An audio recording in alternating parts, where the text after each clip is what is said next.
Hello, good morning, good afternoon, good evening, wherever you're joining from. Welcome back. I'm here, back in my studio today. Thank goodness. What an adventure. If you don't know what I'm talking about, go check out last week's stream because that was a lot. But we're going to catch up with what's going on here and say hi to people in the chat. So thank you all for being here. And yeah, got a lot of stuff in store today, so it should be fun. Yeah, hello everybody. Hello. Thanks for joining. Hi from a German ice with poor connection. Hope you can squeak out enough to watch the stream. Thanks for joining. I was on the plane from coming back from London last week, and Joseph was streaming. Photo Joseph was streaming, and I actually ended up watching the stream from the airplane, which was, I thought, particularly ironic because it was one of his first streams he's doing in 4K, and I was on an airplane at 30,000 feet watching it in a delightful 360. So, tiny postage stamp, but it sounded fine, and that was the important part, so I could actually hang out and hear what was going on. So, that was fun.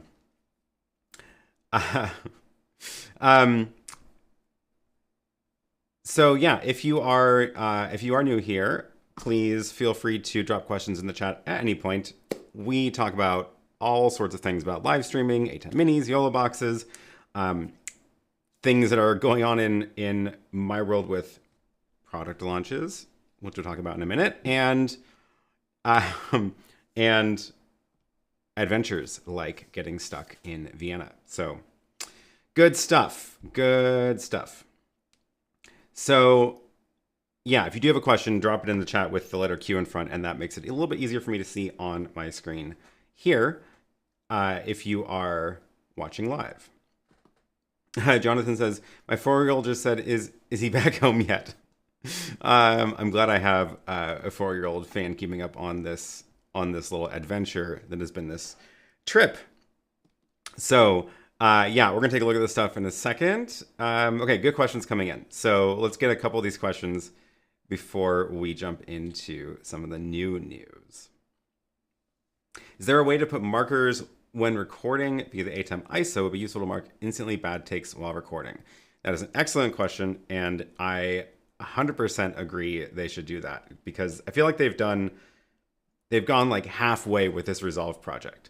The Resolve project that the ISO makes is, in my opinion, not super useful right now. And I'm actually working on a video right now in the middle of it.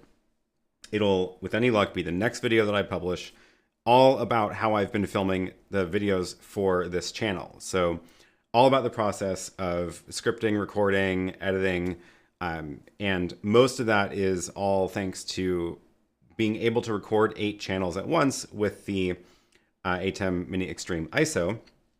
So as I am doing a video for the channel, I will be recording all of the 8 inputs that you're seeing on the screen here. I'm not even using all the 8 of them right now, but you know, I can record computer screens or multiple cameras or whatever it is, and edit that all later.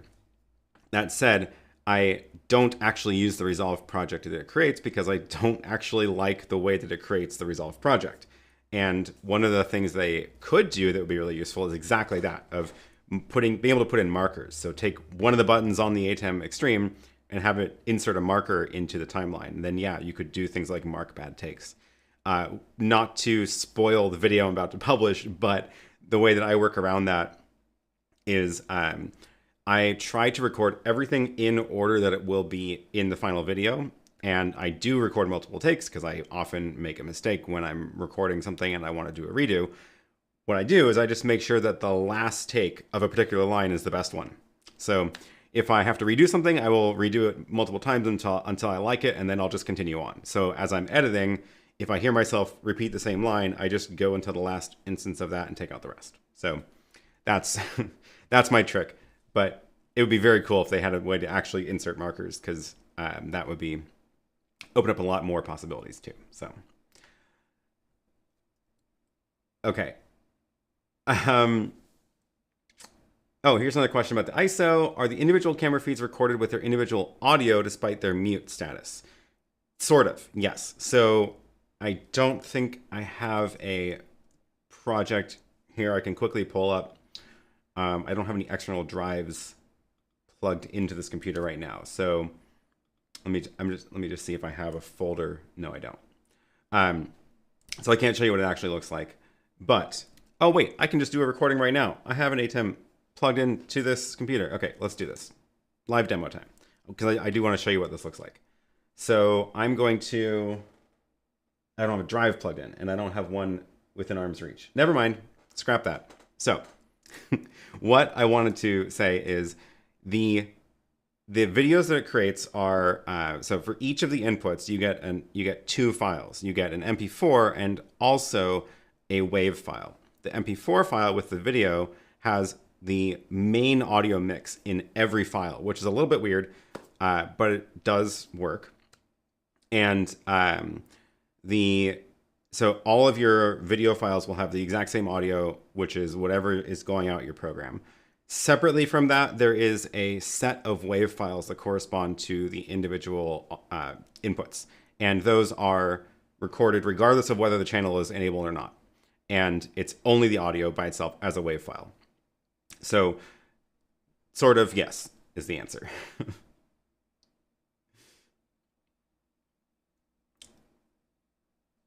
Okay. How far from your teleprompter are you able to read it? Wondering what would be a good teleprompter for a distance of about 8 feet. 8 feet is a long way. I mean, I would just try with any monitor because there's nothing really special about a teleprompter other than it's a little bit harder to see than a monitor just because it's not 100% reflective.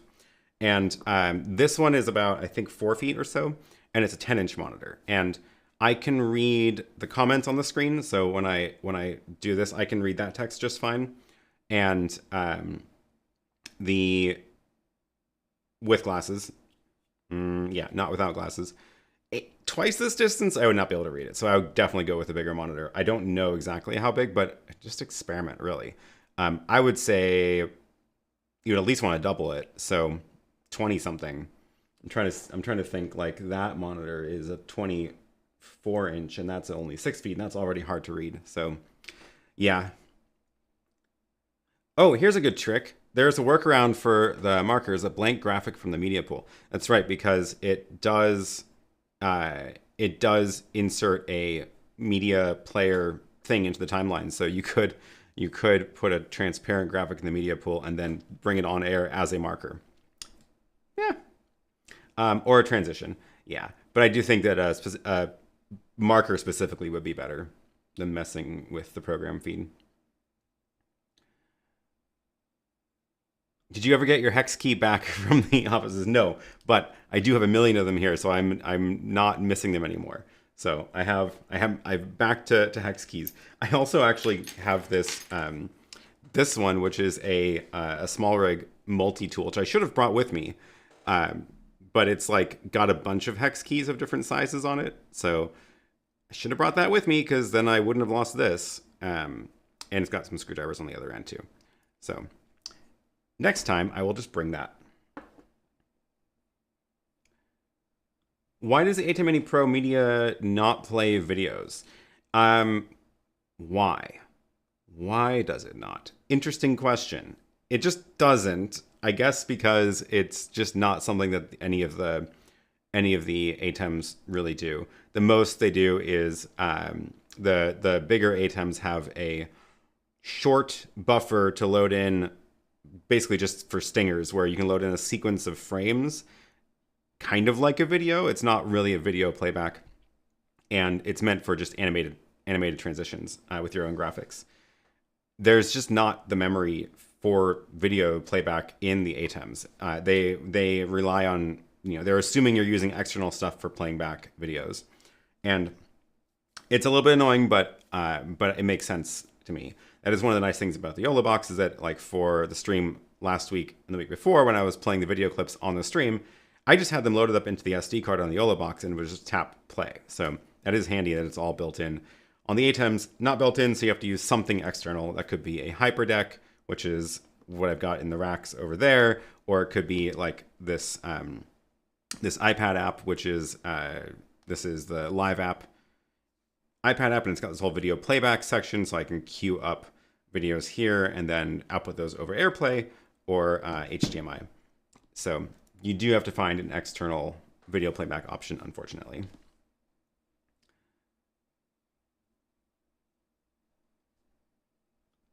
Here's a very tough question.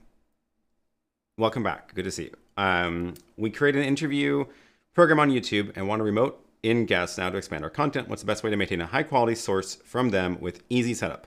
So I feel like we're doing the triangle here of like, do you want it to be good quality? Do you want it to be cheap? Do you want it to be easy? And you can't have all of them. So if you want easy setup, you basically want to make sure that on the remote end, they don't really have to do anything special. And the using an ATEM Mini on the remote end, like, you know, the Pro that has the streaming feature built in, that's good, and it can stream directly to your streaming bridge at very high quality. But that getting a guest to set this up is not easy. So I would want I would want to prioritize the easy part of that triangle for that case. And basically that means giving them a link they can join in their browser, because then they can just use any webcam. So that's, I think, the easiest. The one way to do that is video.ninja. And this is not necessarily easy on your end, but it is easy on the guest end. So what this looks like is you get this place where you can go create a control room. You send them a link to join the room, and then you can output that over in a browser source over from another computer into your ATEM. So quite a bit of part of setup on your end, but I think that's okay to make it easier for them, because all they do is they click a link, join, and they don't have to do anything else, and it just works. Another option is Zoom, and there is a product related to Zoom called Zoom ISO, and that will let you get the individual video feeds from Zoom participants and be able to output those. Again, it's a fair bit of setup on your end, but then as far as the remote end is concerned, they're just joining a Zoom call, so it's super easy as well. But yeah, neither of those are going to be as like high quality as them using a nice camera with an ATEM Mini streaming over, you know, on the streaming bridge or whatever. But I think it's okay because it's going to be good enough and easier for them to deal with.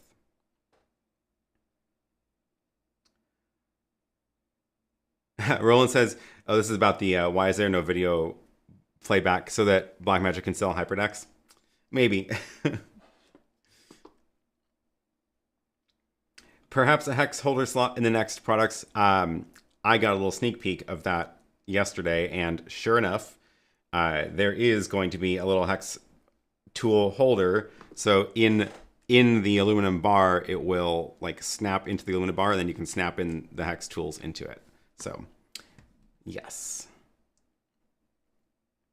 At least having the wave allows to group it with the video feed and use it for sync.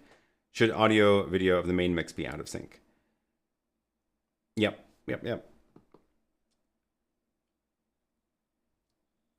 Oh, have you used Live App for video playback? Good or just okay?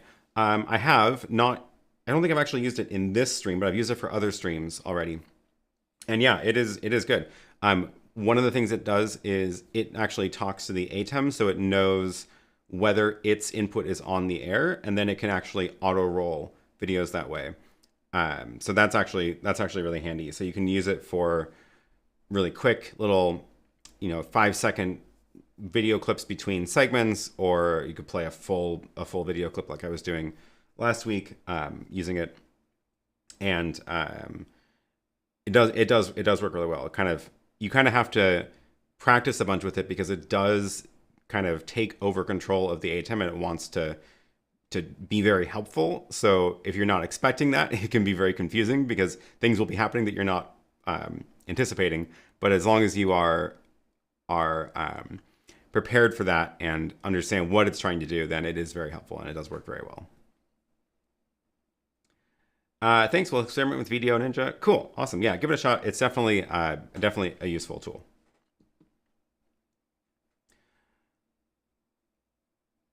Is there a teleprompter out around 30? Because our cameras are always 12 to 15 feet. Oof.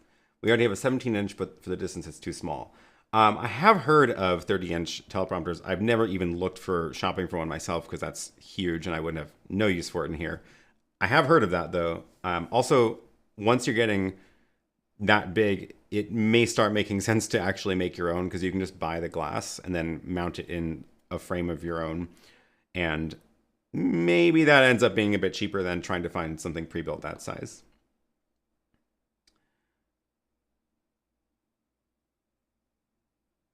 All right, just scrolling through the chats here. Let's see what else we can get to before we continue on.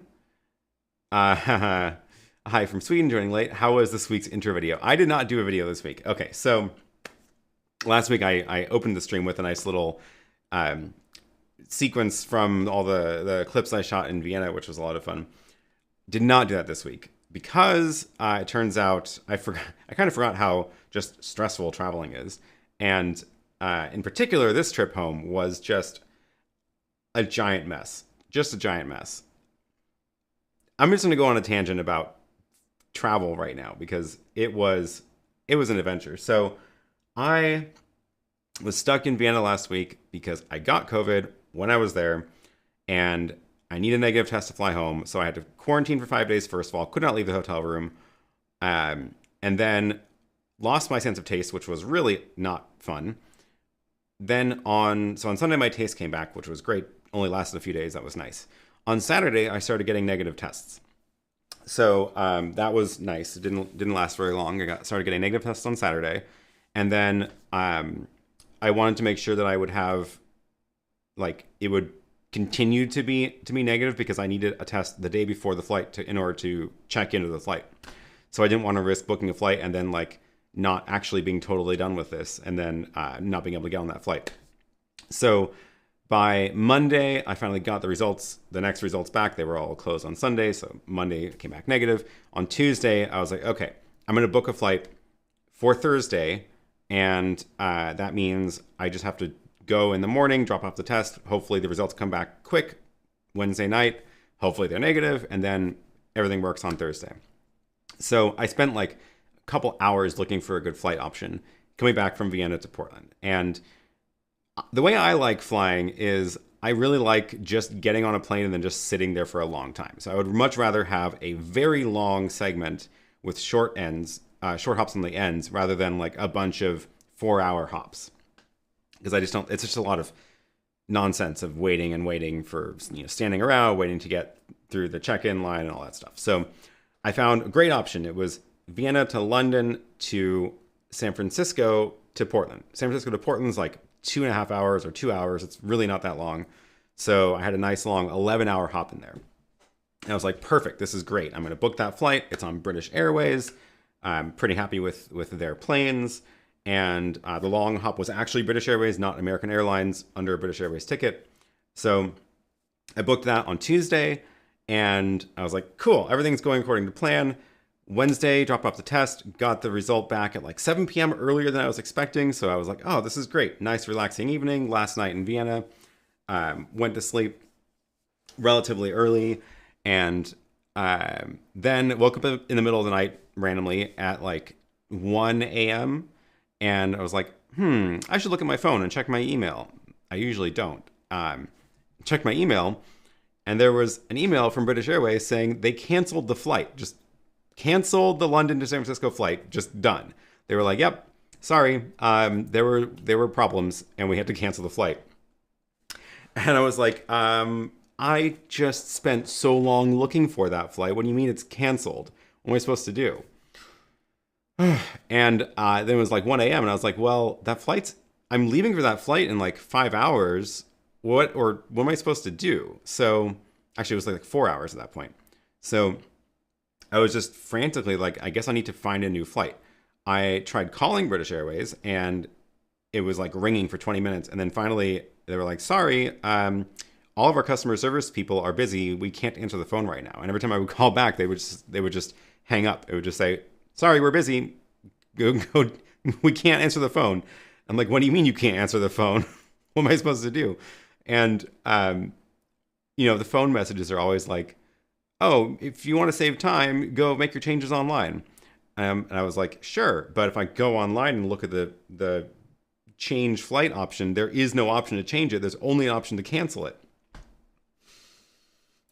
So then I'm just like, I guess I just cancel this one and book a new ticket. And then spent, again, like an hour looking for a good flight and did not find a great one, but I found one that was going to work. And it was Vienna to London to Dallas to Portland. Dallas to Portland is like, I want to say, I think it was like 4 hours. So not my favorite because that's just an awkward time. And but yeah, it was like, same day. I would get back at the same time. Actually, I think I got back like 2 hours earlier than my original flight back. So I was like, fine, I'll just deal with it. And yeah, booked that ticket, canceled the other one. I hope it got refunded. I haven't checked my credit card yet. It's all on the corporate card anyway. Booked that flight, went back to sleep for like 2 hours, and then got up to go to the airport. So Roland says, don't you have corporate travel people to handle this stuff for you? You would think so. You would think so, wouldn't you? So we have a travel department, but they don't do actual booking for people. But we actually do have a travel agency that we are supposed to use for booking flights, always, like under no exceptions. So it's Trip Actions. It's like they do corporate travel for people. So it's like this whole separate portal. You go and search for flights and hotels and book through there. I don't actually understand what service they're providing because as far as I can tell, they don't get better rates. And they charge a $25 fee for every ticket that you book through them. And then you're stuck dealing with them to make changes. So I think I mentioned this last week on the way over. I'd had a nightmare of a time because I had booked through Trip Actions, and they had then I was trying to change one leg of my flight, and like nobody, Alaska or American or British Airways, could do anything because the ticket was sold through Trip Actions. And they couldn't do they didn't have any like special power. They just had the ability to charge me a lot of money if I wanted to make changes. So I was like, no. So here's the irony. The flight that I found, the Vienna to London to San Francisco to Portland, that one was not showing up on Trip Actions. So I had actually emailed our travel team and I was like, hey, can I book this flight directly? It's not showing up. And they wrote back, thankfully, in like 30 minutes. And they were like, yeah, actually, we heard that there's some technical issues with the back end of these systems. And some of the tickets aren't showing up in the travel agency websites. So yeah, go ahead and book it direct. And thank goodness I did, because if I hadn't, like, they can't do they don't do anything to all they can do is the same thing I can do by calling the airline, except slower. So Roland says most decent corporate travel agencies have 24-hour hotline for emergency travel changes. I think the key word there is decent corporate travel agencies. So yeah, that would be nice. I could have, if I booked it through them, I could have called them and they could have fixed, booked me on a new flight.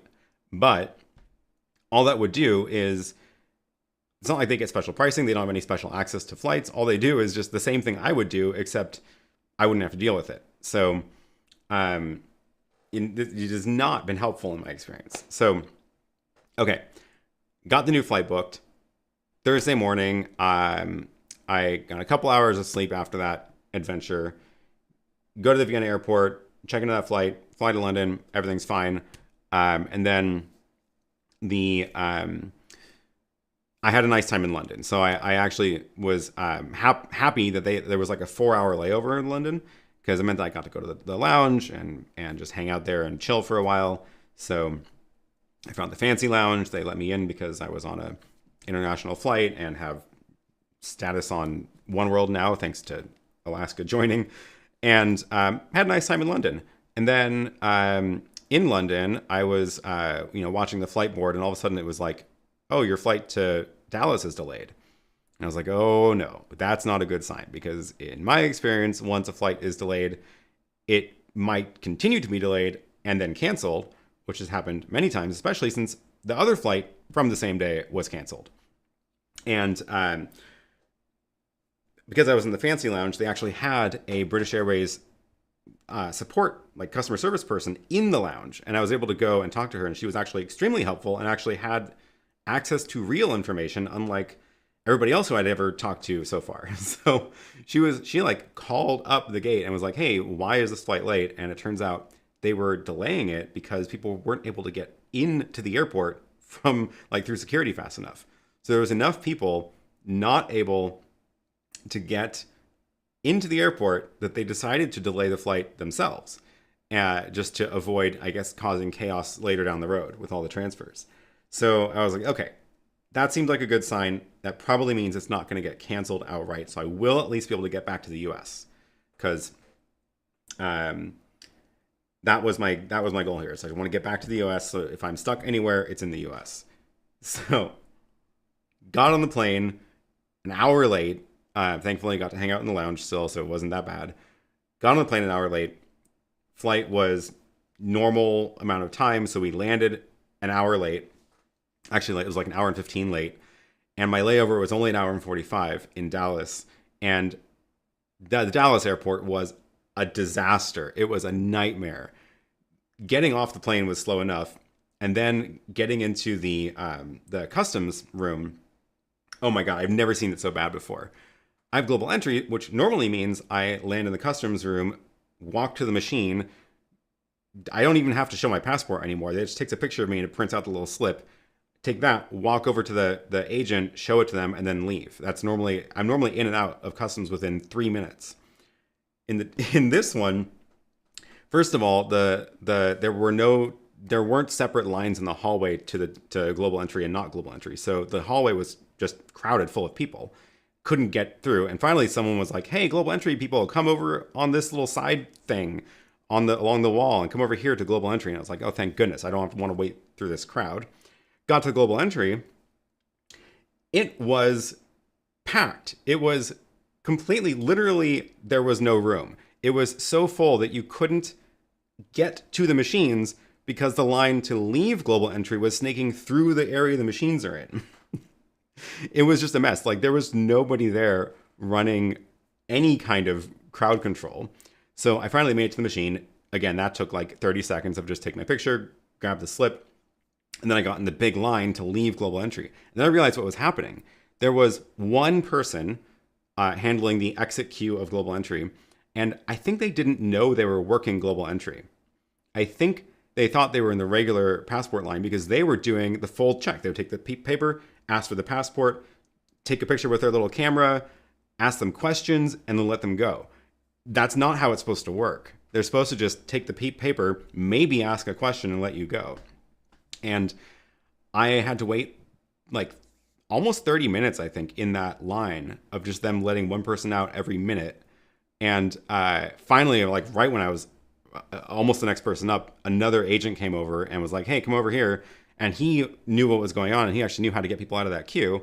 And he finally would, grab someone's paper, look at it, and then wave them on. So what a mess. Anyway, by the time I left that and then got through the whole baggage claim, I didn't have any checked bags, thank goodness. I had to walk through the whole hall. It dumped me outside of security, unfortunately. And at that point, I was like, I don't even have my next boarding pass because British Airways couldn't print out an American Airlines boarding pass for my last leg home. I have to go find an agent at the ticket counter. By the time I got there, the flight had already closed the doors. So I did not get on the flight to Portland from Dallas because they were late. So then I was like, great, what are my options?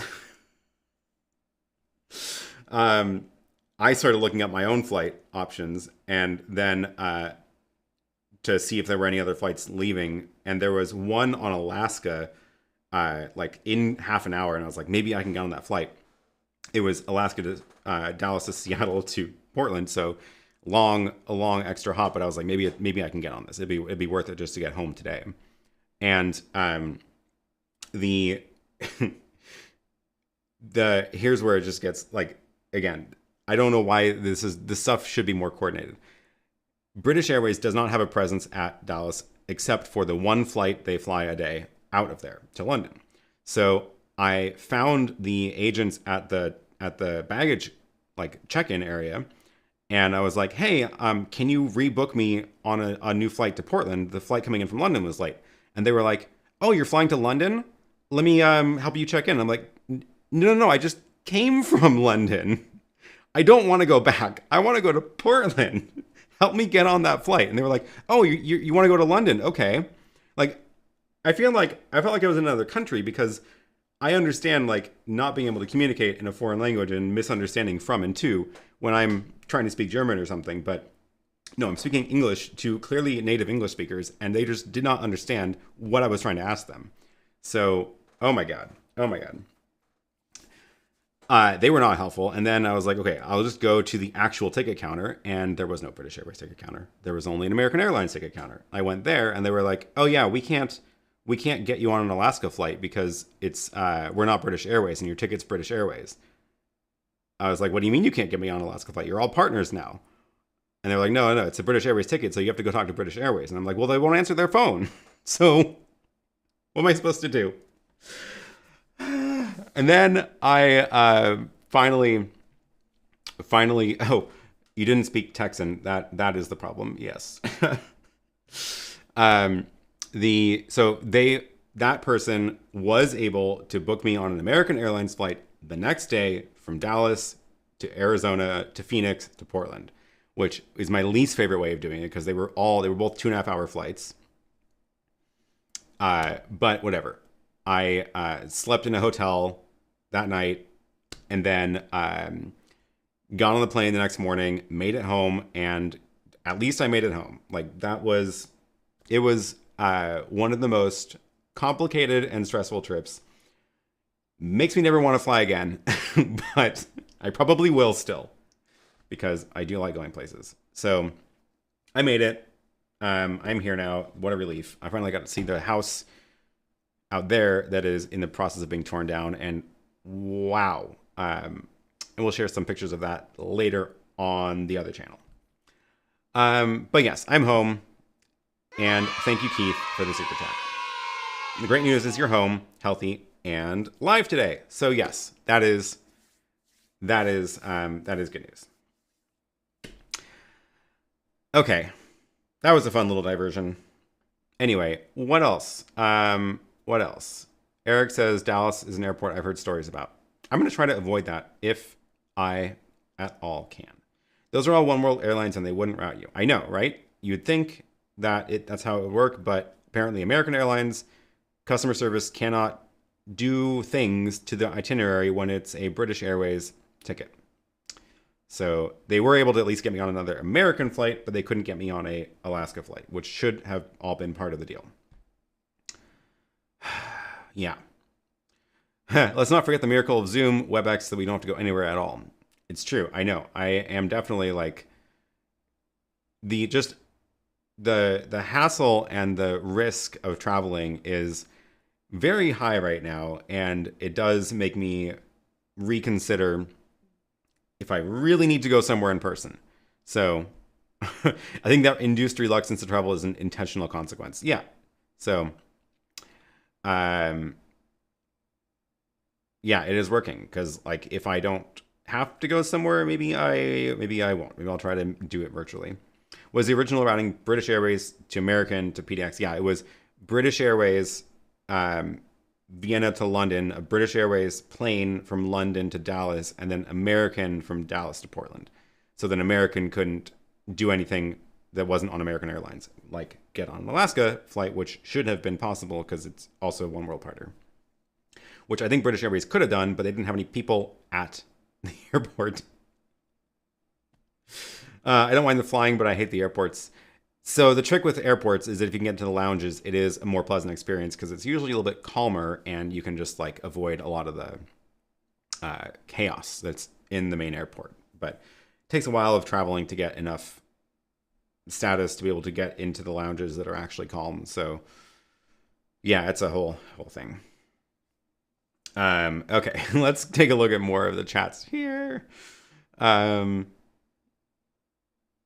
When I flew back from Saudi into O'Hare a couple weeks ago, global entry had changed. No longer had to scan passport, just facial recognition. Yeah, I noticed that when was last time I did it was, I guess it was Finland in December, and I noticed that it was definitely a surprise at first of like, what do you mean you don't need my passport? You just took a picture of me, that's it, and you know who I am somehow. I'm hoping it at least like, I'm hoping it does matching rather than like trying to do raw recognition, and that like they know I'm expected to land within a certain window, and they know everybody who's supposed to land within a certain window. So hopefully they're only matching against the faces that are expected to land during that window and not like everybody, because there would be a lot of false positives otherwise. Let's not forget the miracle of going from one continent to another in one day. I know it is pretty amazing, and it is amazing, and even when it is stressful. TVJ says, our corporate travel partner sucks as well. I often find cheaper and better hotels online that are partner lists and not available. I know. I do not understand the point of these services. I do not understand. So, what are your plans for your next trip? My very next trip scheduled is going to NAB in Las Vegas, which is a very easy flight from Portland. That's like, it's like 2 hours or something. So that is the next trip, going to NAB. I'm looking forward to a lot. Photo Joseph is going to be there, so we're going to hang out there. I have a press briefing set up with Blackmagic already, so we're going to talk to them about whatever new things they're announcing. That is very, very exciting. And yeah, it should be fun. I don't really like Las Vegas at all, but pretty much I'm just going to be in the hotel or in the expo hall, so it doesn't really matter where it is. And that is one of those things where it is something that I would not do virtually. So it is important to be there. I think it is a much better experience being there. So yeah, that will yeah, it's gonna be fun. So the whole point of that trip is obviously like going there to like get videos and talk to people about all the new video gear launching. So I don't know if I'm going to put out a video while I'm there, because that is a lot of work. We'll see if I do. Maybe I will. I don't know. I definitely will be doing a live stream from there. So, because I'll be there on Sunday, which will be right before the main like talks start. I'm not going to the talks. I only have the Expo Hall pass. So I will do a live stream from there. So normal time, whatever the normal time is there, they're the same time as us, I think, in Pacific. So that'll be fun. I'll probably bring the YoloBox for that. I haven't totally decided on what I'm bringing, but that rig worked well enough last time, so I think I'll bring the same thing again. And yeah, that'll be a lot of fun. Oh, you're registered for NAB, but haven't decided if you're gonna go. Yeah, it's a tough call right now, and I think between I was already pretty sure I was gonna go before this last trip. Now that I got COVID and recovered, it's like almost like an extra vaccine. So I'm more willing to go now because I am less likely to get it again, thankfully. So yeah, that's good. Oh, the difficult part's NAB bumps right up against trip I'm supposed to do to Lima, so just chain them together. Could be fun. Luckily, you had no checked baggage. Goodness only knows where that would have ended up. Yeah, I don't check bags because it only causes more problems. And you know, I was able to bring all of the streaming gear and everything that I brought with me. The 2 cameras, the YoloBox, the cage, all the different parts for that, like the wireless HDMI and all that stuff. I was able to pack all that into a backpack and a rolly bag. So I did not need to check any bags, and I was able to bring all that stuff with me. So that was yeah, it was a lot of fun.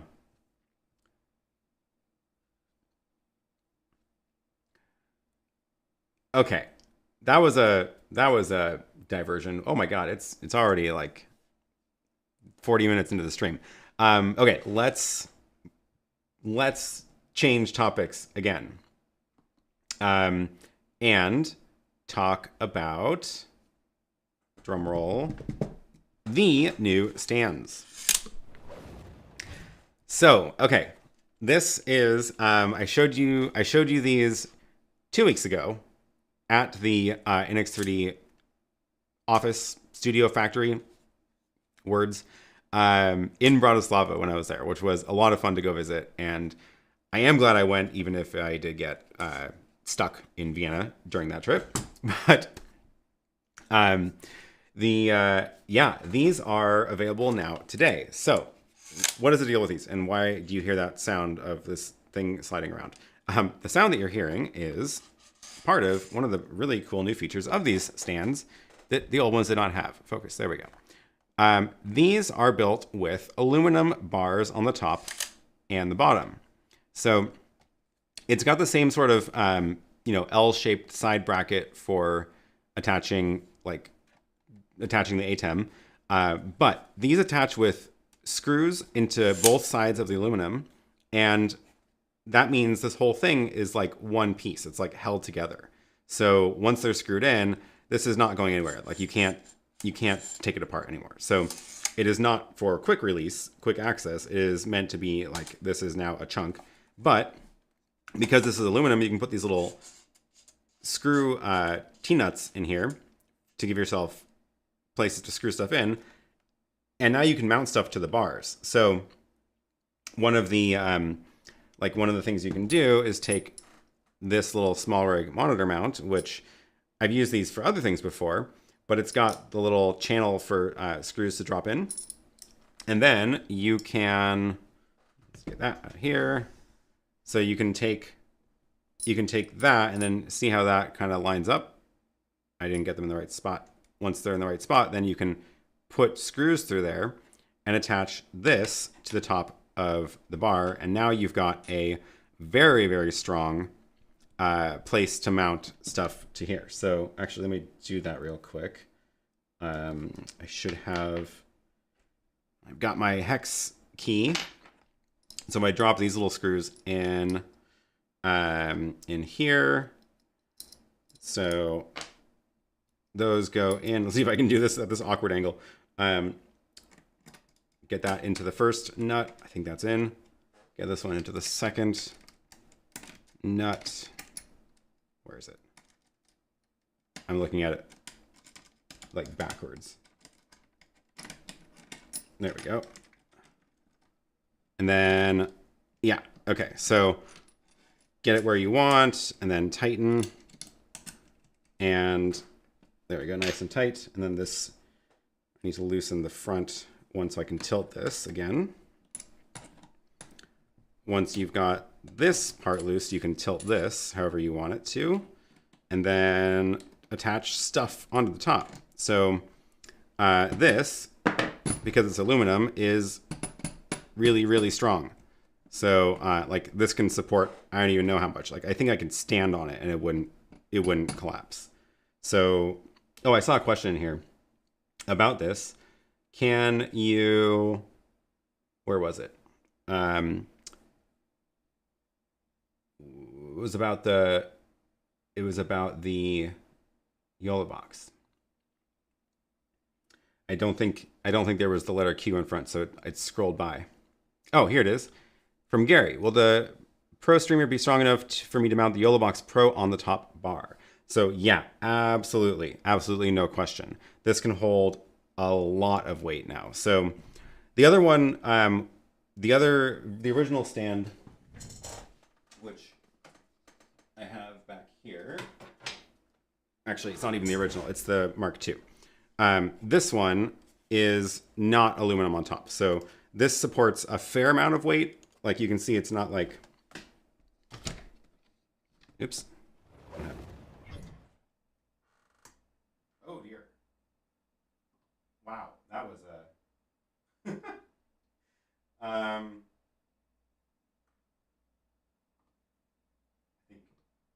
I think there we go. Okay, we're back. The little foot pressed some of the buttons on the Stream Deck there, and then everything freaked out. So I was just gonna say, This can hold a fair amount of weight. Like you can see, it's not like, it's flexing a little bit, but it's not like bending. But, and this is actually strong enough to hold the YoloBox too. But I wouldn't put like a 13-inch monitor on top, for example. Whereas on this, no problem putting whatever you want on top of that. So like I can take the YoloBox. I'm not going to take it out of this cage, but we can just put it on top here. I just don't want to take it out because I'm lazy. But like, yeah, like that's not going anywhere. It's totally fine. It looks really silly with it in the little stand. So, yeah. The,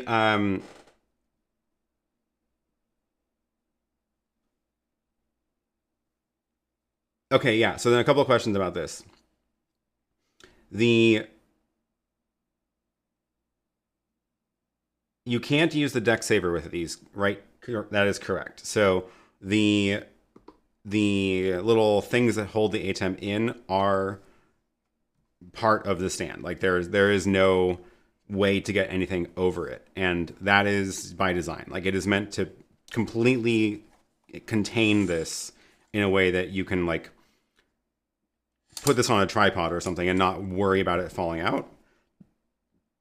If you want to be able to put the deck saver over it, then nothing can grip the top. So you would always be worried about it falling out. So like with this one, you know, the deck saver fits over here nicely, but the ATEM is just resting in there. And that's why I've called this one a desktop stand, because it is meant to like be on a desk and not be moved around. This one is a mobile stand. This one is a portable stand. This is meant to go out in the field, go on a tripod, go on a desk, put stuff on top of it, whatever. But not, yeah, you lose out on the ability to put the deck saver on top. And also, as Pat is pointing out, adding a stream deck is more involved too, because again, it's not really meant for that. Whereas this one was specifically designed for like putting on a desk, putting stuff next to it. It's all kind of part of your permanent setup. So they are two different stands. They are two different products. They are both still available. Like we're not discontinuing the Mark II. So that is why, yeah, that is why we are continuing to sell both, because they do have different uses. The aluminum bar supports more than 20 kilograms. So that must be how much they've tested it with. That's great. That's a lot.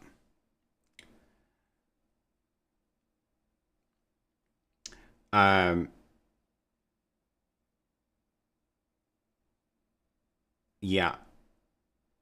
Yeah. I pressed a bunch of buttons at the wrong time. 2 markers on that one. That was the little feet pressing the Stream Deck buttons. Have you considered some optional legs for the stands to elevate them off the desk? Not exactly, but you can, of course. So with this aluminum bar on the bottom, you can again put T-nuts in the slot here, and then once you got the T-nuts in the slot down here, you can attach stuff to the bottom. So you can attach like this, probably this way, with those two screw holes, and then you can attach stuff onto here like feet or whatever. You could put a tripod plate, put this tripod plate into this if you wanted, with the cheese bar. Put that on a little desktop tripod or whatever. So a lot of different options for getting it off the desk if you want.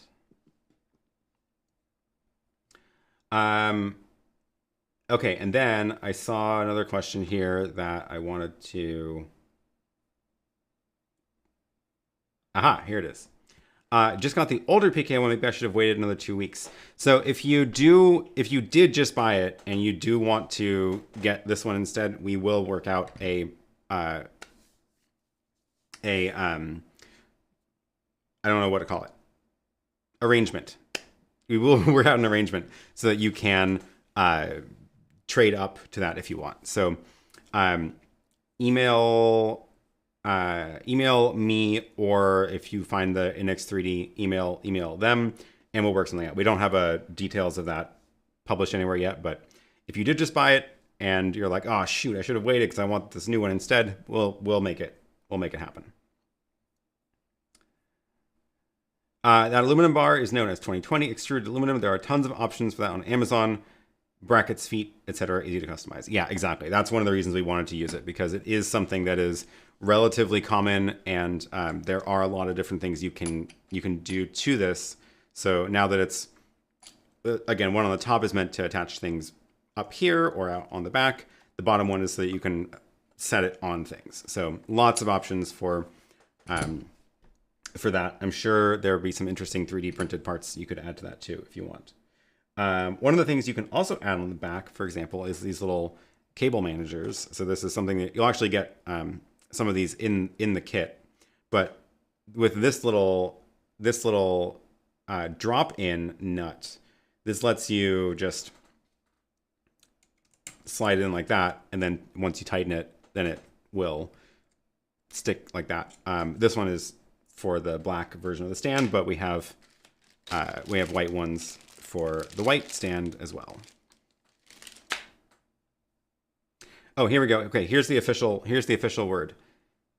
Customers who have bought the PK1 series and want to upgrade, please send us an email to sales@nx3d.com to receive specific pricing. Great, we will make that happen. Can you attach the Blackmagic converter stand to this new stand? This is the Blackmagic stand that you freely provided the files for us to 3D print. No, that one, there's no mounting options on that little tower stack I made.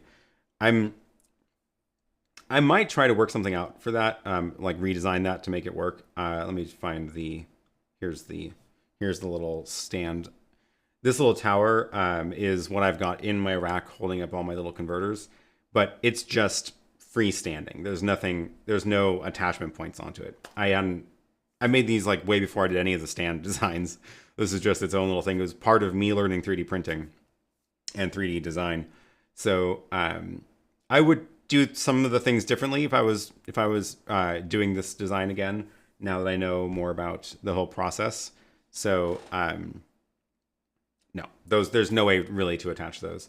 But that is a cool idea, and I might try to experiment with something like that. We'll see. We will see. Can additional drop-in nuts be added to the aluminum bar? Yeah, absolutely. So these are what the little nuts look like, and if you can also just buy your own of these. You'll get a couple in the kit when you get it, but the way they work is they just slide in when the end of the aluminum is not yet attached. So you slide them in, and you can put in as many as you want. Like, before you assemble the stand, just keep sliding them in. And then once you've put the ends on here, then they're stuck in there, right? So you can put as many as you want there or on all the sides or whatever. I do like to, when I'm assembling this, because again, it's not that hard to take apart and reassemble, but it is not immediate, right? So if I show you, it is just 2 screws, right? So there's the this side, and oh gosh, I almost threw that off the desk. So there's this side, and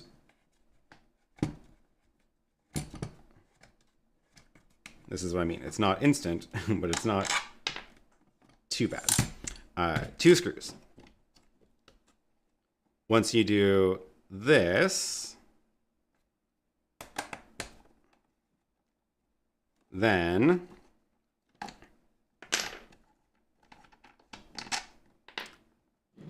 that part comes off, and let's see if I can get it. So now you can drop in more nuts into the sides. So that exposes the edge, so you can slide them in, and then you can put it all back together. So again, like, I wouldn't expect that you would be doing this like at a gig. This is really meant to be set up once, and then it holds everything in place. But it is a lot easier to put together than the Mark II, because there's just these 2 screws, which is nice. So that is a nice benefit of this new design. And now I want to get this back together so that I don't accidentally have the whole thing fall apart as I'm waving it around on the desk.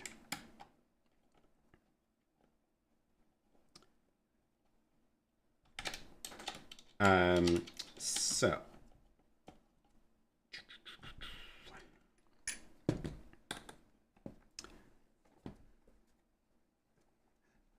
there we go. There we go. Oh, good question. What about the anti-tip back legs? So there are none for this because, let's see if you can see what angle shows this best. Maybe this one. So it's a little bit hard to tell on the camera, but see how this is actually not straight up and down. It actually has the angle built in. So here, I can put this up next to it. There we go. So it's kind of got it built in, right? It's got a little bit of the, like, it doesn't just go straight down the way that this one does. This part goes straight down, which is why it really needs the back legs. This one has it built in, so it is already a lot stronger. And if you need more support than that, then what I would probably recommend is attach this to something. Because again, you can bolt stuff to this and it's really, really strong then.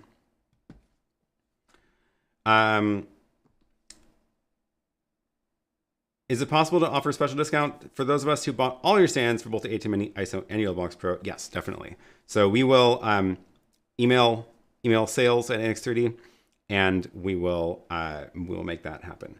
And Randy, thank you for the super chat. Same question from Randy. Discount codes for the new stand. If you are a longtime customer, I very much appreciate it. And yes, please do email sales at nx3d.com and we will make something happen. If we don't want to promise this, but maybe we can work something out that I can actually announce to like everybody on the stream. But for now, best thing to do is to email. Oh, and then more details about the drop-in nuts. We're adding this option to the store in the next few days. You can use any M4 or M5 drop-in nuts as long as they're for 6mm gap. Cool.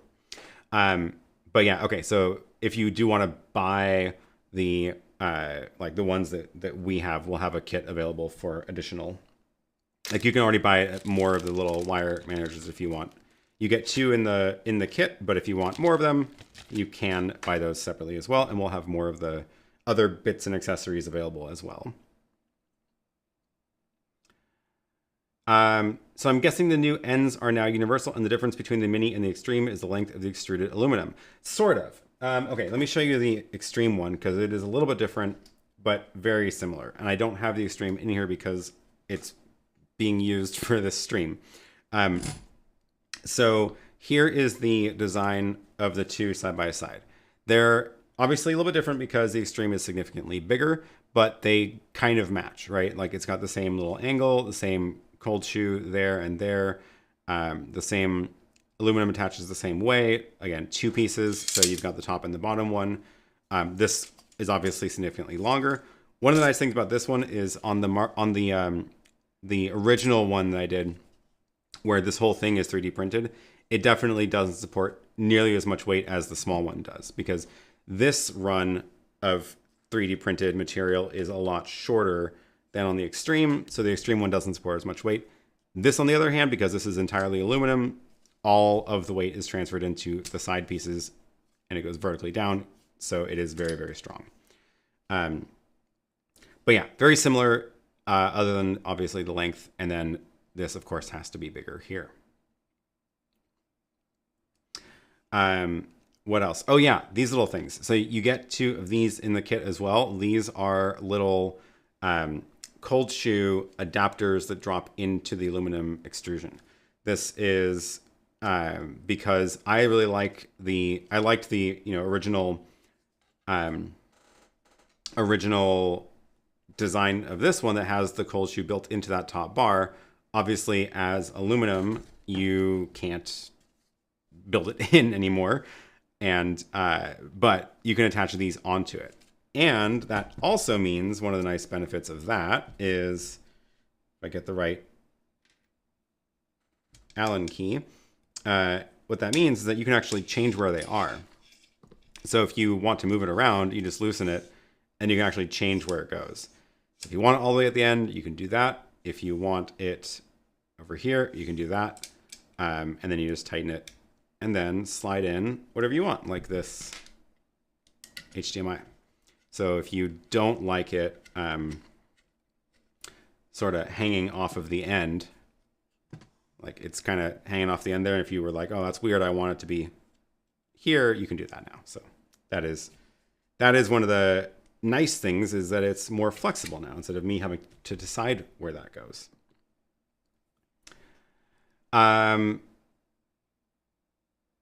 Why aren't the aluminum bars white? It doesn't look so good is the answer. Yeah. Also, I don't think I've actually seen white aluminum. It would also just add a lot of process, because these come this way from where we get them. And then if we wanted to paint them white, that would be a whole nother part of the process and time and expense.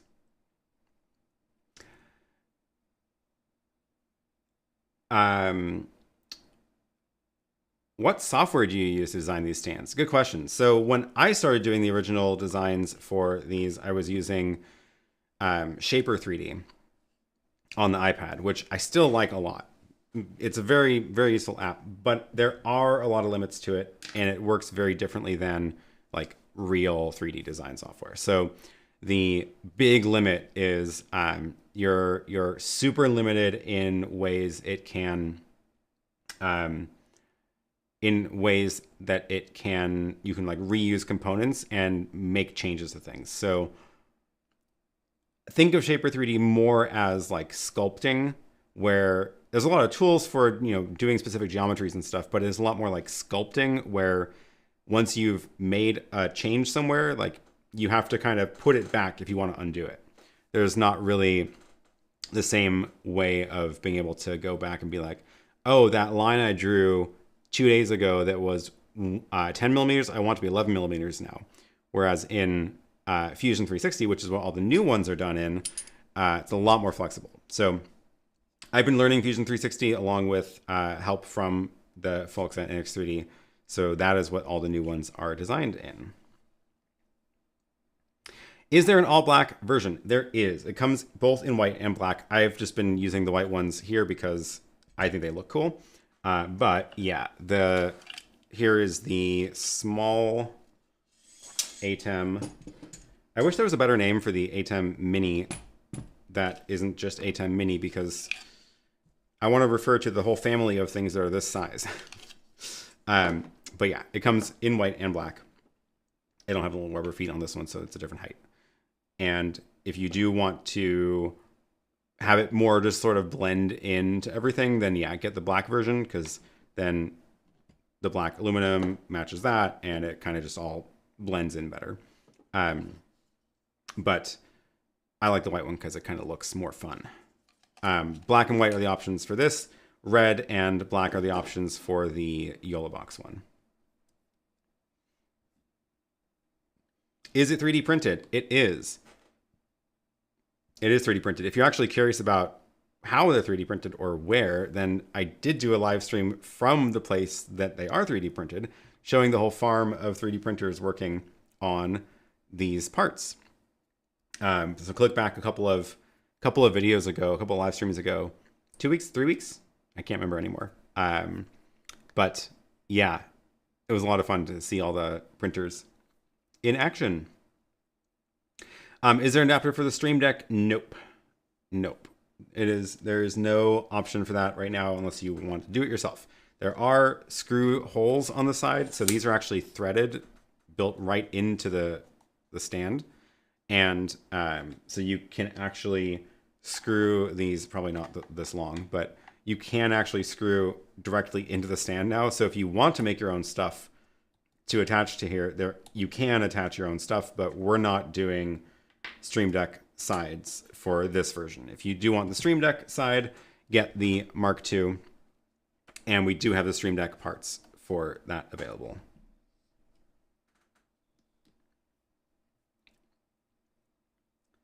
Can I have purple parts, please? I wish we could do that. Unfortunately, it's not quite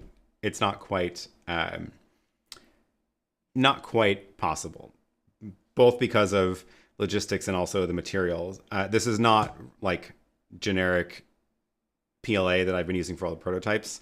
The PLA that you can get in, you know, a million colors off of Amazon or whatever is not super great quality. So that's what I've been using because it's very cheap. I've been using it for all the prototypes I've been printing because it's like, yeah, $20 or less for a roll, and you can get it in fun colors, but it's not super great quality. And this stuff is much, much better than the cheap PLA. So this stuff is only available in a few colors, and also on top of that, just the logistics of shipping those around is complicated. Maybe an adapter to put on the aluminum bar. 2 Stream Decks would fit side by side. Yeah, that's a good idea. Again, with that aluminum bar on top, you can do all sorts of interesting things because you can attach stuff wherever you want, and it is very, very strong. So I could totally see building, you know, if you want to figure out how to get, if you slide one of those T-nuts in, you can, you know, take one of the screws and screw whatever you want onto the top. So, yeah. Is the Stream Deck adapter available on the ATEM Mini Extreme? Not for the new ones, no. Same deal. Like, it's got threaded screws if you want to do your own stuff and screw your own things into the sides, but we're not selling the Stream Deck adapter for this new design. You can still buy the previous design. We're not discontinuing that one, so that is still available. Looks like I can attach a few Camvate extension support with shoe adapter for Blackmagic converters to the aluminum bar. Can't wait to order mine. Oh, cool. Okay, I'll have to take a look at that. That's a cool idea. Send me a photo of it once you get it all set up. I would love to see it. Uh-oh. We can do purple or even orange. Well, now you've just promised TechCon to a purple one, so you might have to make that happen. Special edition, special Tech Condo edition. We'll see. We will see. What type of plastic is the good stuff? Also, what brand? That is classified information. It is good material, though. Are these going to be sold through DVE Store too? Yeah, they did place an order. However, they placed an order on Friday. Yeah, Friday, like a couple days ago Friday. So they don't have them yet, and they also didn't get the links up in time. So if you do want to get it through DVE, then you are going to have to wait a little bit until they get their shipment. So that shipment's going to them on Monday.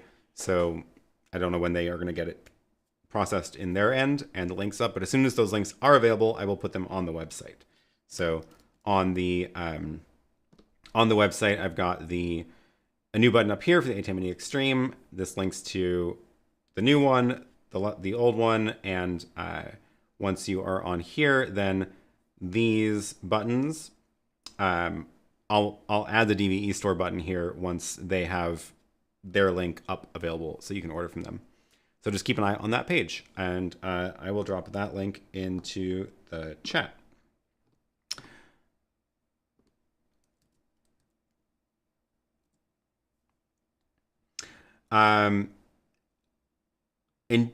Indeed, it is not plastic, but a special polymer.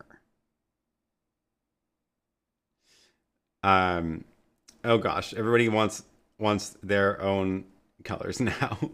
Byron says, where's the best place to purchase them? Best place is probably the most local to you. So the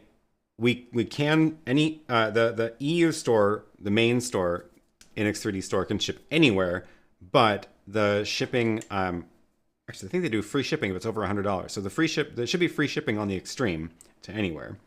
But if it's available at a local distributor, then you'll get it faster and probably also cheaper.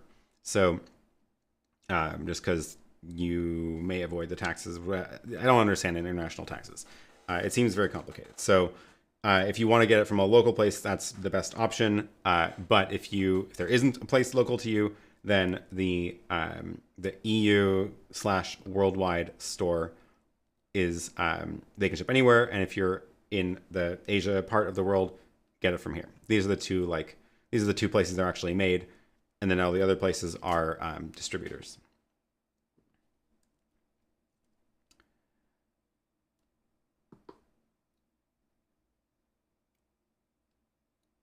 Okay, to everybody who has special requests, reach out to sales@nx3d.com and we will make it happen. Great. Oh no, I would like to Pantone match the color. I know you're just being difficult now. There are limits to the colors. But we'll see what we can do. Are you planning to make a similar product for sliding drawer for racks as well? I've been thinking about this. I don't have a good idea of how it would work just yet. So, no plans currently. There, yeah, I don't know. I think for now, we're going to just chill here for a while because we've been cranking a lot of products. I realized that it's been a year now since the original launch of my first design of it.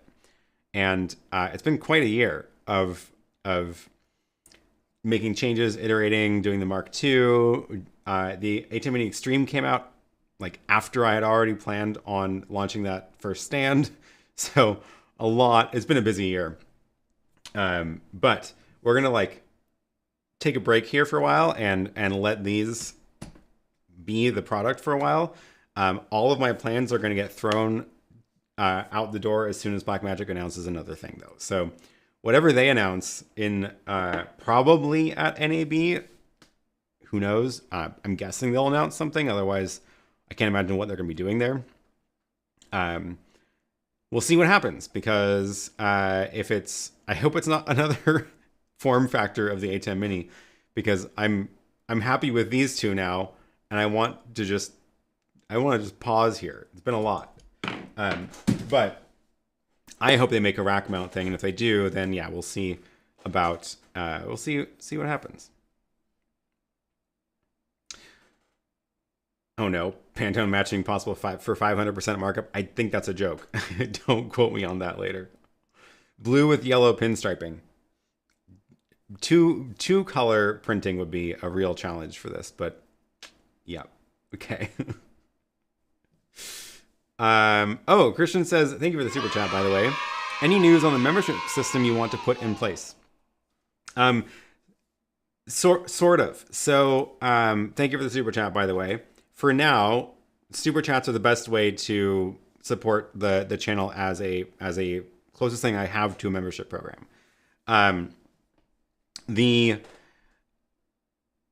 A couple of things got in my way of doing this. One, the trip to Vienna for work. I was completely just 100% engrossed in that work conference for the week. And then everything went to crap when I got sick. So, and got stuck there. So that threw a wrench into a lot of the plans. Although I did, no, I'm not going to mention that now. I have a new secret channel I'm going to mention eventually, but not yet. But I started it there because I had a lot of time just sitting in the hotel room. But no, the membership program. So my plan with that is to eventually have a way for people to contribute monthly to support the work here. I'm trying to figure out what I can give back as rewards for the membership. But I'm also going to make it so that if you do send super chats, that will also count towards your membership, the amount that the membership would cost. So I am planning on rolling those together and keeping those, like merging those together. The first thing that I did do sort of on the way to this happening is figure out how I'm handling people logging in, because that is kind of a key part of a membership system, right? Is like I need members to log into the membership website so that I can give you things after you're logged in, whether that's members only live streams or discount codes for members or updates from members only or whatever it is. So the way that I'm going to do that is actually using Auth0, which is I work at Okta, and it makes a lot of sense. It's also a good excuse for me to like try out the products more and get more real hands-on experience with them to solve an actual problem I have. So I did set that part up, and I set that part up for now as part of our backend tools for managing this website. So when I go add these links, before what I was doing was like I built this website from scratch. It's not much to it. It's just a couple of templates of raw HTML. There's no CMS behind it. And what I was doing for these buttons was they were all just originally back when there was only one page on this website because there was only one product. They were just links embedded in the page. And then once we started getting all these new products up, and as we got more resellers on board, I needed a little bit better way to handle that. And what I did was I just put it into code. So I had a big array defined in code, which was all of the different stores and the URLs for all the different products. And it was this big text file of just, here's all the links. And then we wanted to be able to update these links faster and also have me not be the bottleneck for updating the links. So now the other people at Nix3D can actually log into this website and make changes to the links that appear and the buttons that appear. So that was the first part of sort of rolling this all together of like, okay, I need them to log in. I want members to be able to log in. So I'm going to set up an Auth0 account, make it so that this talks to Auth0 so that you can log into this. So if I go like, am I logged into this? Let's see. If I go to pk1.tv/admin, it's going to send me out to Auth0 to log in, right? And that'll be the same thing that I do with the membership website. So when you go log into the membership website, it'll send you out here to log in. Eventually, I'm going to replace that logo with, I don't know, my face. I don't have a logo right now. So we'll see what that is. Anyway, that's a very long answer just to say that it is starting. I have started to put the pieces together, but I got very sidetracked on a few things. So, what about Patreon or similar? Do they have unacceptable limitations? Patreon or Floatplane? I'm not a big fan of. So I definitely don't want to use YouTube's own channel memberships because I can do almost nothing with that. I don't even think I get a list of members from that. I certainly can't do things like provide benefits to you after you log in. So the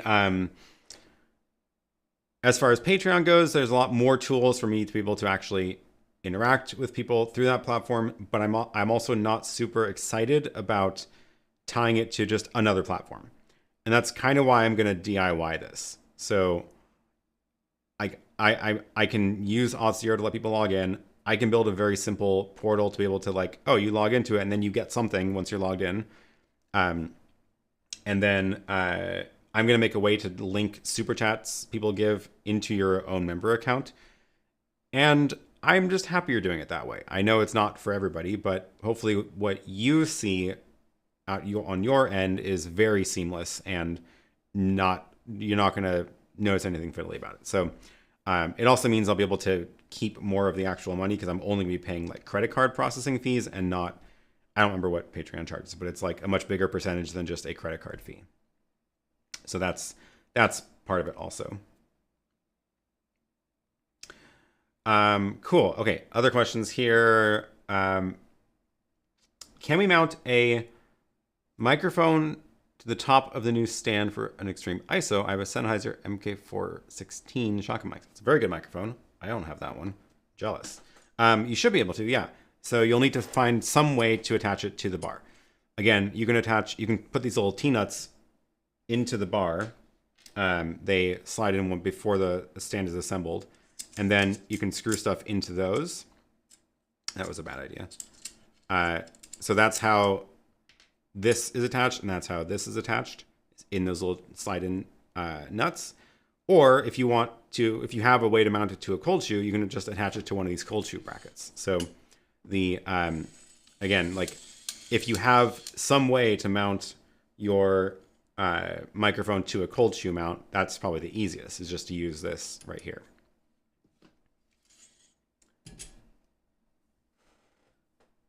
How about an aluminum bar with slots for drop-in nuts on one side and another side for a shoe mount?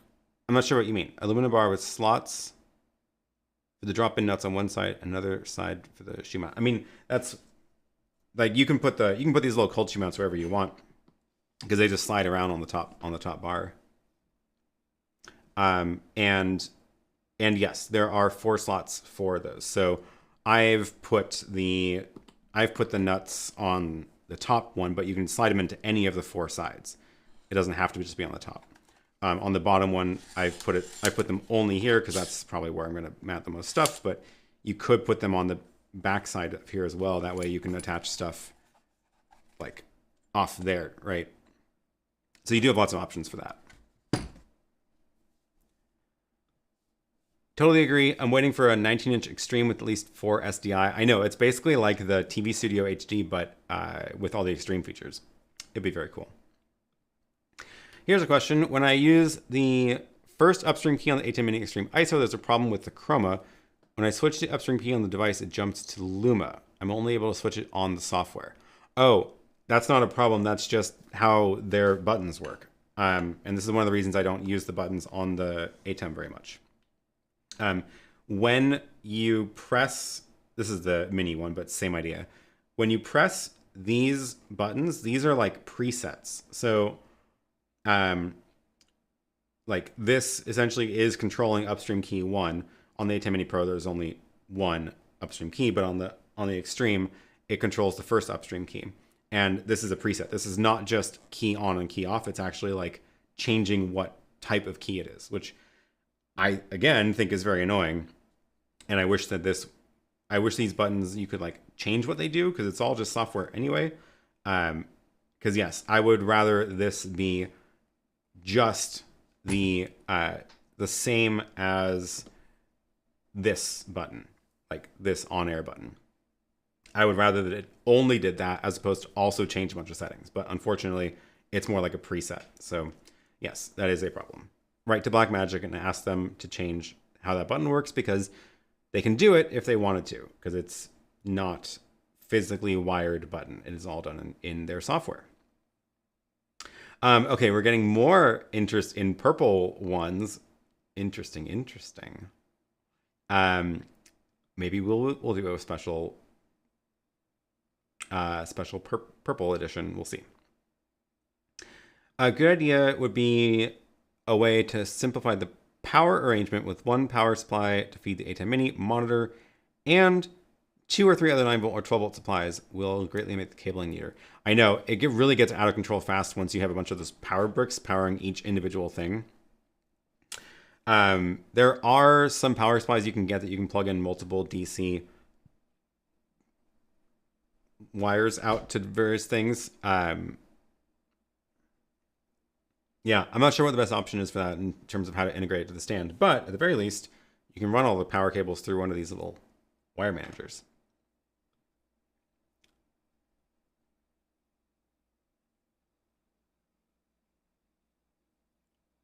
Cool, okay.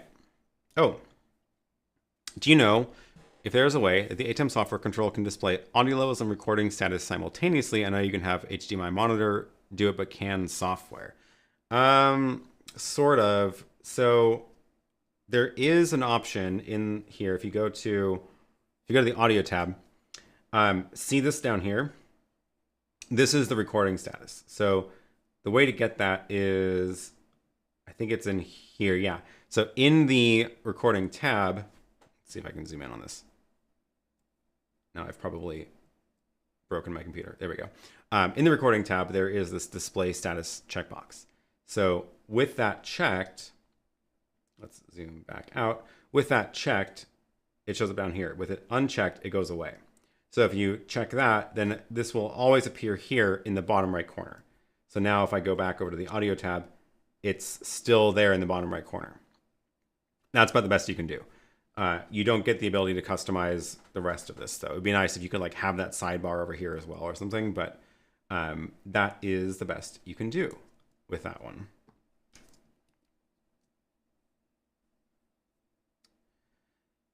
Have you ever looked at the DTAP adapters for the ATEMs for use on a portable rig? I looked into some of this stuff a little bit when I was making that case, and then stopped making the case because I realized I was never going to go anywhere. And then the YoloBox came out, and I started using that instead of building portable ATEM cases. So I haven't really done much exploration of that since then. Could be interesting, though. Okay, I think we are just about done for the day. Let me just scroll through, see if I missed anything from earlier. Oh yeah, back on the video playback question, MIDI is great for video playback. It actually emulates the hyperdeck, and you can tell it to switch to whatever input on the ATEM after the video is over. Yeah, if you're using stuff on a computer, that would work as well. So I keep meaning to play with this, but I haven't yet actually tried it.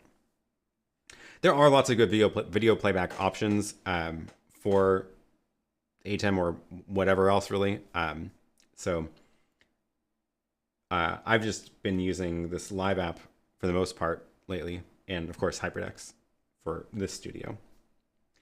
For you, the Web Presenter 4K is nonsense. You can connect only to 1080p ATEM. I'm not sure I understand what the question is. I don't have the Web Presenter 4K. I only have the original Web Presenter. I don't do this stream in 4K yet. I'm getting tempted to, but I also know how much work it was for Photo Joseph to switch his whole studio over to 4K for streaming. So not sure if I'm ready to do that just yet, but we'll see. I think before I do that, I need to rearrange this whole room because I'm getting kind of tired of the way this layout works.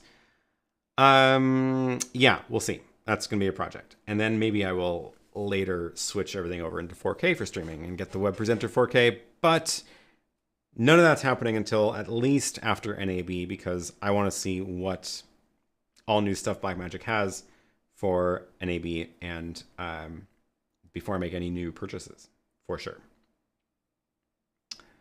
Yeah.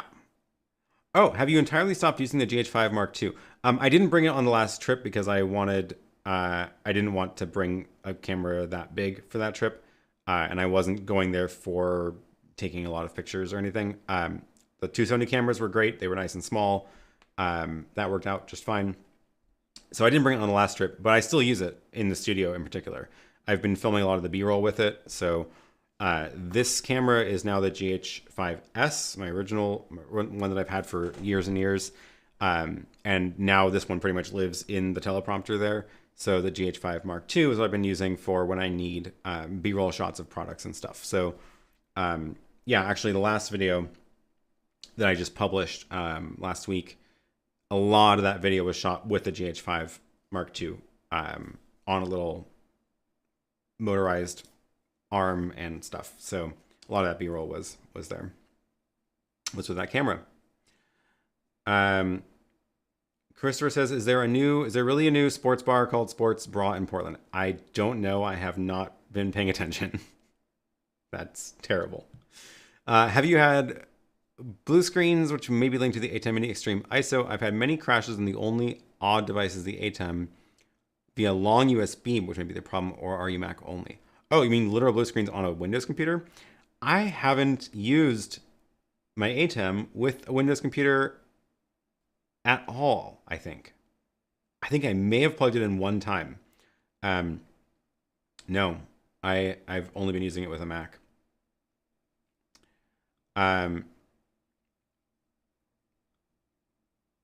Frank says, any plans to do marking show for live stream production? Not sure what you mean by that, unfortunately. Marking show. Sorry, I don't know what you mean. Nathan says, sports bra is great. It's a sports bar for women's sports, owned and operated by women. Oh, that's hilarious. Okay, I take it back. That's really funny.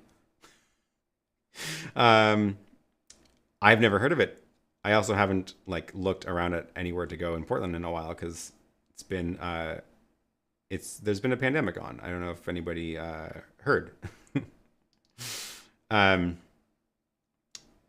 London seems to think it's over, so there's that. Okay, cool. Well, I think I got through everything I wanted to today. I hope my little rant about the flight was interesting because that went on way longer than I thought it was going to. But oh my gosh, airlines, that was an adventure. Just opened this weekend. Oh, cool. Okay. I'll have to go check it out. That sounds hilarious. Unpopular opinion, but 4K is overkill. More and more people are using their phones or tablets to watch video. For example, I'm watching this in 480p. I know, and you're missing out on, I don't know what. If you can hear it, mostly it's fine. I think the only time that like you actually need the pixels is when I switch to like showing the ATEM software where things get a little bit small in 480, but then that's why I try to do this and like zoom into stuff so you can actually see on a small screen because yes, people do watch on small screens. Yeah, I think I'm more interested in the 4K, not for streaming, not because I want the streams in 4K, but because I do use the same setup for recording. And again, this is what the next video is about, of my whole process for recording my edited videos, which I use this same gear to record those videos. So I don't record in cameras because it just adds too much time. So I use, essentially I record like it's a live stream and then edit that later. So if like right now my limit is, it means all my edited videos are 1080 because all of these sources are 1080 and that's what I'm recording as ISO feeds. So it would be nice if I had a 4K ATEM where I could record ISOs of all of those. So that's more of why I'm interested in switching to 4K. But again, like the ATEM Mini Extreme ISO is kind of the key to my whole workflow for recording all this stuff because it does the 8-channel ISO recordings. And the only way to get that right now in 4K is to have 8 4K HyperDeck recorders separately recording, which is I'm not thrilled about. So if they made a 4K ISO ATEM of some sort, doesn't have to be desktop, I actually prefer it to be a rack mount. That would be amazing. I don't know what we're gonna see, so we'll see. That's why I'm not really gonna worry about any of that until after at least NAB and see what they announce then.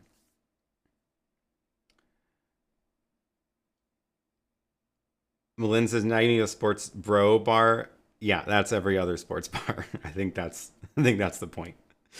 Okay, cool. Well, I'll have to go check that out. Maybe later this month.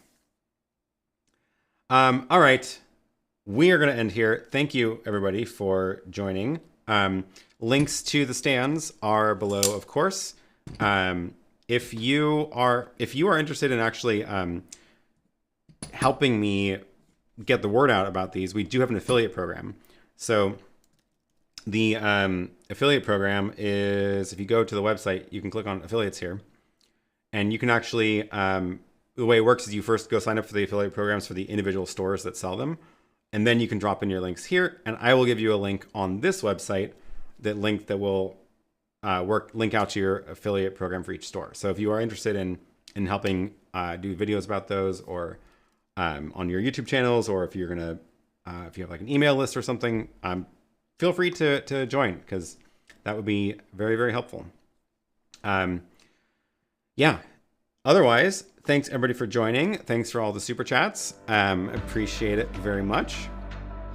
Thanks for joining every week and watching this show live or after the fact. It is more fun live in my opinion, but yes, thanks for being here. I'll be back next week. I should be back here in this studio at the same time next week. No travel plans until NAB yet, so if you are going to NAB, let me know in the comments, because maybe we can meet up and say hi, because that would be a lot of fun.